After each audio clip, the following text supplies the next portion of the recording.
Star Trek Into Darkness in 3D, a 2013 release, a 2-hour and 12-minute film. Various aspect ratios from 1.66 to 2.39 to 1. That's what it says anyway. I seem to see the whole thing on the 3D disc in the letterbox 2.39 to 1. Now, if I missed something, maybe I did. Maybe I was so enthralled in the movie that I missed those alternating aspect ratios, which I usually pick up on. But I didn't see them here. But if you've seen them in the 3D disc, let me know. Maybe I just missed it because I thought the movie was so good. Okay, this is 7.7 on International Movie Database, 84% approval, critics approval on Rotten Tomatoes, 89% audience approval score on Rotten Tomatoes. Dolby Digital, Dolby Atmos, Dolby 7.1, directed by J.J. Abrams, starring Chris Pine as Captain Kirk, Zachary Quinto as Spock. You've got Zoe Saldana as Uhura, and I probably mispronounced that, so forgive me. Carl Urban as Bones. You got Simon Pegg as Scotty. You've got John Cho as Sulu. Benedict Cumberbatch as the villain. I'm not going to tell you who the villain is. This is a villain that comes back from the past, an amazing villain, and we're going to talk about his performance in a minute. And the lovely Alice Eve, beautiful Alice Eve as a weapons specialist, Carol Marcus. All right, so what do you got here? You have, it's gonna be hard to talk about this movie without some spoilers. Okay, so there will be some spoilers, but I'm gonna try not to spoil it too much for you. The Enterprise and the crew are out on a mission. They get in some trouble. Kirk's got to rescue Spock, and in doing so, he lets some indigenous people see the spaceship, and that's the #1 rule. You cannot let these type of people see the spaceship, and so he gets in trouble, loses command of the Enterprise. And Spock gets put on somebody else's ship, and Kirk is now a first officer so that he can learn, to go by the rules. And then something happens over in London at some big headquarters, and they have a big meeting, and here comes the villain in here. The villain comes in here and just wipes out a bunch of people, okay? And now Kirk gets reinstated. He's got to go into Klingon territory, capture this villain, and bring him back. Actually, he's supposed to kill him, but then he wants to bring him back. Okay, there's a lot of twists in the plot, a lot of new weapons, things like that. I don't want to talk too much about it because I don't want to spoil anything. J.J. Abrams does a wonderful job directing this, as he does with all the Star Treks. Let's talk about Chris Pine as Kirk. When I first saw Chris Pine as Kirk, I thought maybe Star-Lord could have done a better job. I thought maybe Chris Pratt could have done a better job as Kirk. But the way J.J. Abrams reinvokes the drama from the original Star Trek series in this film. He brings drama into here that only Chris Pine could do as Kirk. Chris Pine just kills it. You could just feel the drama and the tension and the sorrow and everything about the drama that's going on. Chris Pine as Kirk, he kills it. All right, let's talk about Zachary Quinto as Spock. What can you say? Perfect Spock. Perfect young Spock. You are going to get a cameo here from Leonard Nimoy. You get a quick cameo in here, nothing long.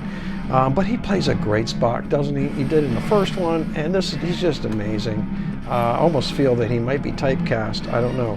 We'll find out in the future.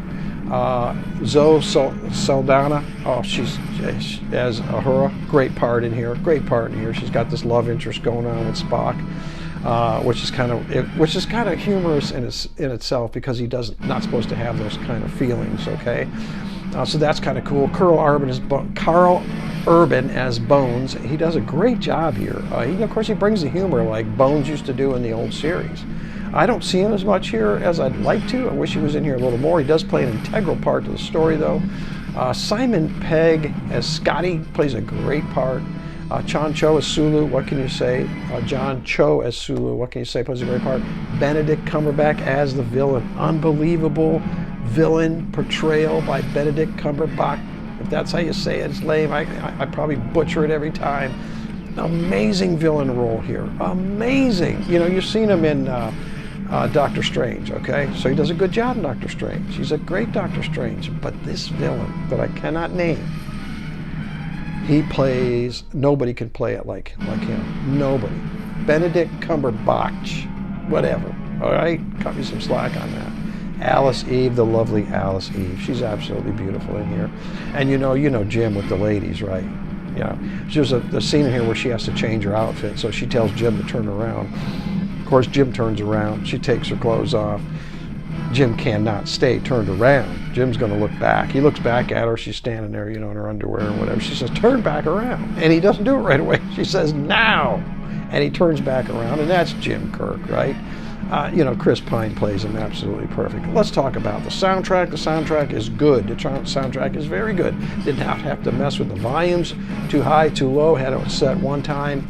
Absolutely good soundtrack. Fits well with the movie. Let's talk about the 3D now. The 3D is absolutely incredible. Absolutely amazing. Phenomenal.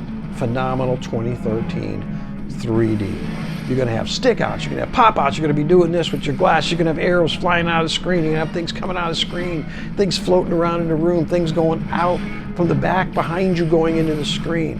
This starship coming up and just coming out of the screen 4 feet, going back into the, it's just absolutely perfect.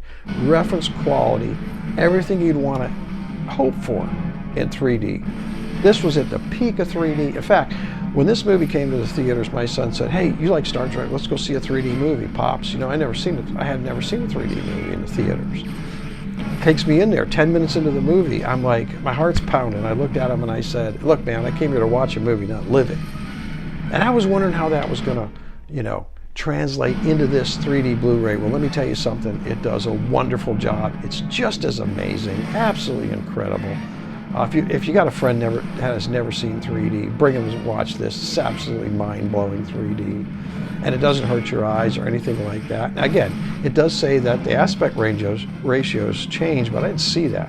So if you did, you let me know where it did, because I saw it as 2.39, and that was the only thing that I think could have improved this 3D, as if it was a little bit bigger, but it is what it is. Okay, so that's my take on this. Absolutely fantastic. Star Trek Into Darkness 3D. I'm going to give it 5.0 for the movie, 5.0 for the 3D. Pick it up. You will not be disappointed. Before I close out here, I want to put a plug in for an on-screen live stream gamer. It's Dustpan Joe. He's on Twitch. Check him out, Dustpan Joe. He helped me build my channel. I want to help him get some followers on his live stream gaming, especially for like football, Arsenal, and things like that. So what did you think? Did you see this? Did you see it in 3D? Did you see it in 2D? Did you see it at the theaters? Leave some comments below. Let me know. Hit that like and subscribe button. I want you to have a good night. Stay safe. As always, God bless.